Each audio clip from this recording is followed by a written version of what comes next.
कृष्ण, देखिए महाशिवरात्रि को यदि आपको पूरा लाभ लेना है तो यह वीडियो पूरा देखना, क्योंकि इस बार 2026 में 15 फरवरी को महाशिवरात्रि के साथ साथ व्यतिपात योग भी आ रहा है और इसी दिन स्वार्थ सिद्धि योग भी है और त्रिपुष्कर योग भी है।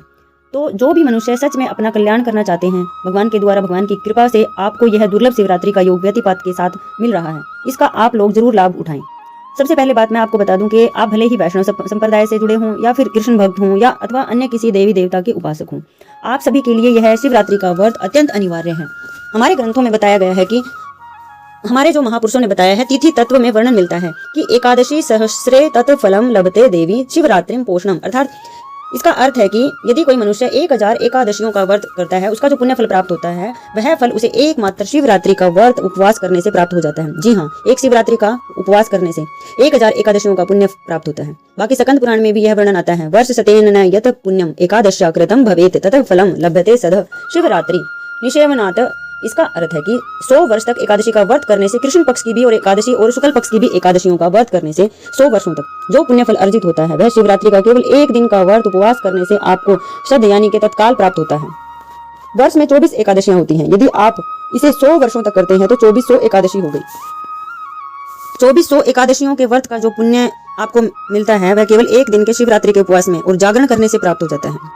मैंने आपको जो कहा है कि वैष्णवों के लिए भी उतना ही महत्वपूर्ण है जितना कि शैव संप्रदाय वाले मानने वालों के लिए यह व्रत करना, जितना कि गणपति जी को मानने वालों के लिए यह व्रत करना फलदायी है, जितना कि शैव भक्तों के लिए या शक्ति या देवी माता की उपासना करने वालों के लिए इस शिवरात्रि पर जो व्रत उपवास करता है उसे अन्य यानी कि अनमोल व्रत का जो फल होता है, पुण्य फल है, यानी 1000 एकादशियों के व्रत करने से जो पुण्य फल प्राप्त होता है वो केवल एक शिवरात्रि के व्रत उपवास से और रात्रि जागरण से प्राप्त कर सकते हैं। तो इस व्रत को आपको अवश्य ही करना है। इसमें शादीशुदा अथवा विधवा माताएं या फिर कुंवारी कन्याएं भी इस व्रत को पूजन को कर सकती हैं। इसमें कोई निषेध नहीं है इस व्रत को करने का। कोई भी यानी कि पुरुष स्त्री सब इस व्रत का उपवास कर सकते हैं और शिवरात्रि जागरण कर सकते हैं। जागरण में आपको भगवान शिव का शिव पुराण या फिर नमः शिवाय का या फिर शाम सदा शिव शाम का मंत्र जाप करना है। पृथ्वी पर जितने भी सथावर यानी चल और अचल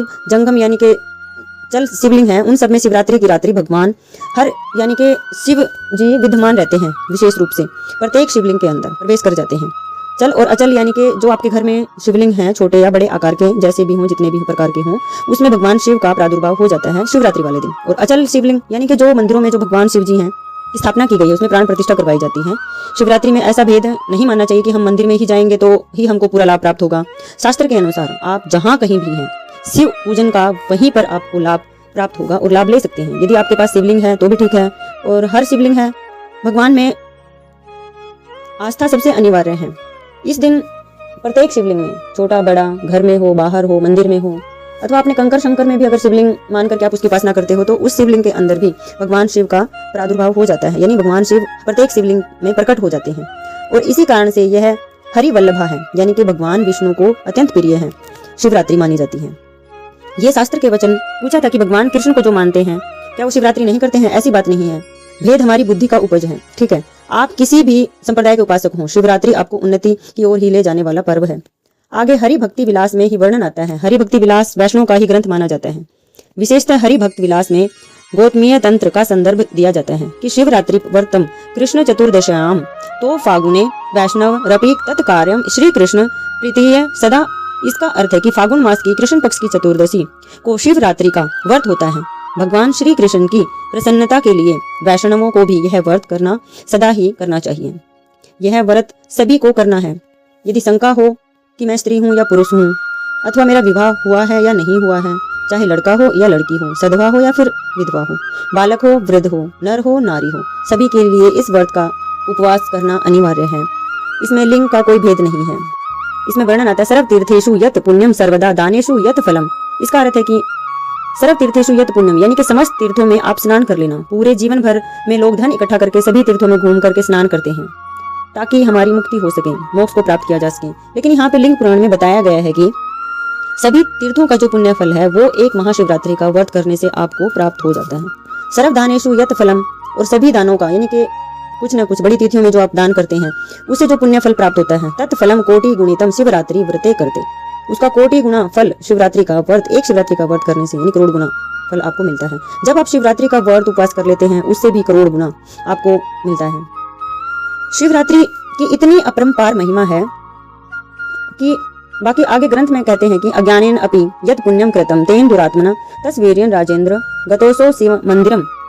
ये स्कंद पुराण से बताई हुई जो बात है, श्लोक है, उसमें वशिष्ठ जी के वचन है कि हे राजेंद्र, उस दुरात्मना शिकारी ने अज्ञान वश यानी बिना जान करके उसने शिवरात्रि का जो व्रत उपवास किया था और रात्रि जागरण कर लिया था, उसके प्रभाव से वह शिव मंदिर यानी कि शिव लोक को प्राप्त हुआ था। जाने अनजाने में जीवन में इतने सारे जानवरों का उसने मारा था, शिकार किया था, अनजाने में उसने व्रत किया, एक दिन शिवरात्रि के व्रत का प्रभाव वह शिवलोक को प्राप्त हुआ।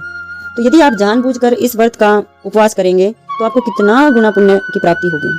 आगे यमराज अपने दूतों को समझाते हुए कहते हैं कि देखो, शिवरात्रि जो व्रत करने वाला है अकेला स्वर्ग नहीं जाता, वह अपने पूरे खानदान को तार देता है, यानी पूरे परिवार को तार देता है। उसको तुम लोग स्पर्श नहीं कर सकते हो। कुलम तारते सर्वम येन तत्र उपेक्षितम न तस् पुनरावृत्ति कल्प कोटि शतक।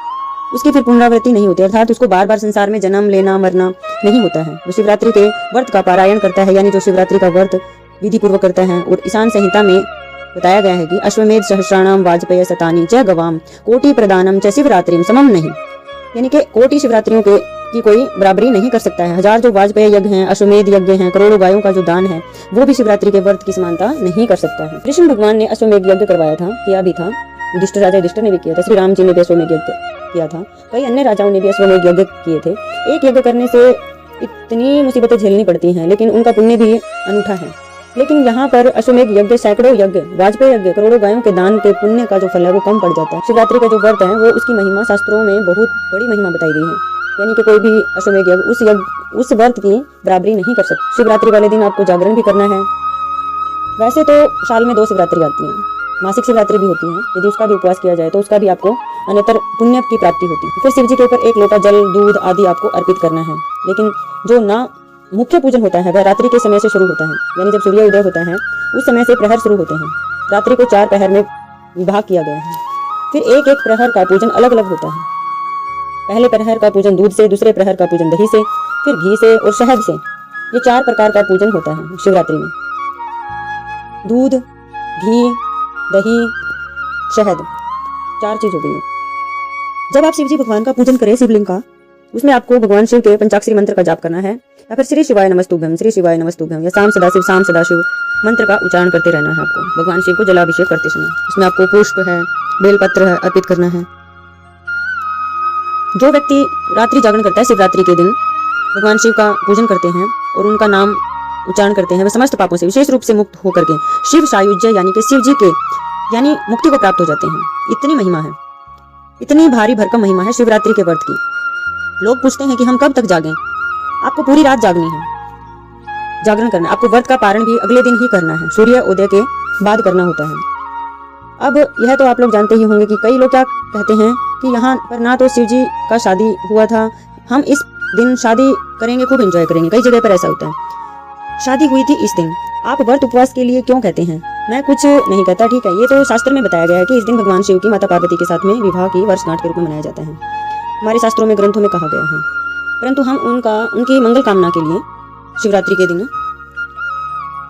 व्रत और उपवास करते हैं। शिव जी ने इस रात्रि को वरदान दिया था, ब्रह्मा जी ने और विष्णु जी ने भी इस रात्रि को पूजन किया था, इसीलिए इस रात्रि की इतनी महानता उभर कर आती है। लगभग सभी ग्रंथों में शिवरात्रि की महिमा गाई गई है। और शिव के बगैर कोई भगवान कृष्ण जी को या फिर श्री राम जी की भक्ति को भी प्राप्त नहीं कर सकते। भगवान शिव कृपा करते हैं तभी हम भगवान की सच्ची भक्ति भी प्राप्त कर सकते हैं। सबसे गूढ़ बात है ये।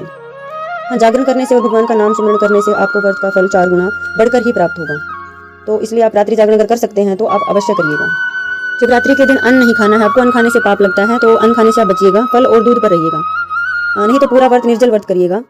जिनको कुछ तकलीफ हो वे जल पीकर रह सकते हैं। जल पीने के बाद भी यदि आपको ऐसा लगे कि कोई, तो आप फल का, दूध का फलहार यानी ले सकते हैं, परंतु अन्न नहीं खाना है, आपको अन्न का परहेज करिएगा। शिव जी माता पार्वती जी को नंदी महाराज को बता रहे हैं कि शिवरात्रि की जो तिथि है उस दिन ना तो स्नान से, ना जो लोग स्नान कराते हैं करते हैं भगवान को, ना वस्त्र से हम लोग भगवान को वस्त्र अर्पित करते हैं, ना धूप से, और ना ही पूजा अर्चना से, ना पुष्पों से उतना प्रसन्न होता हूँ जितना कि उस दिन किए गए उपवास से मैं प्रसन्न हो जाता हूँ।